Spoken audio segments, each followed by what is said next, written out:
il y a vraiment des jours où j'ai mal de mer.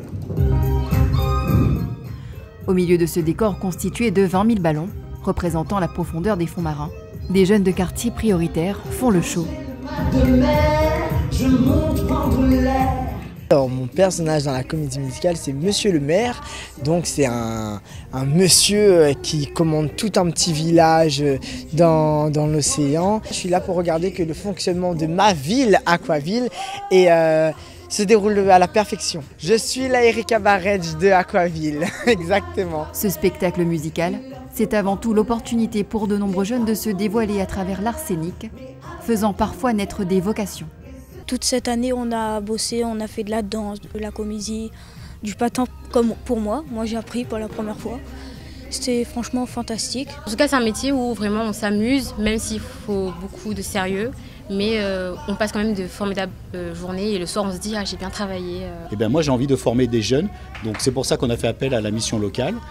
Et on a eu 9 volontaires qui sont venus et lundi matin ils sont arrivés, ils n'avaient presque pas gonflé de ballon dans leur vie et ils ont réalisé le décor. Après le succès de la comédie musicale à Paris en 2021, c'est tout naturellement qu'il s'implante sur le territoire réunionnais.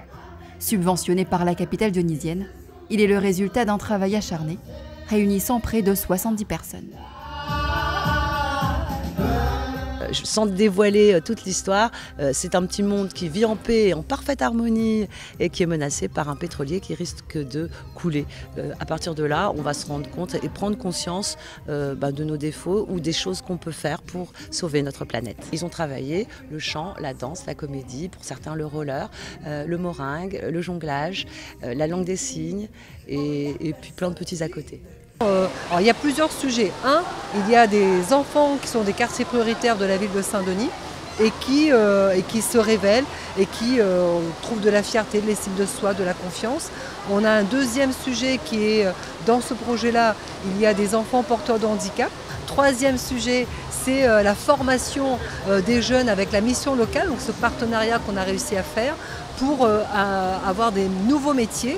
Célébrer la créativité, l'inclusion et la jeunesse, c'est un des engagements de la ville de Saint-Denis, porté par cette odyssée écologique. Quand il n'y a personne qui pour me chercher des bruits.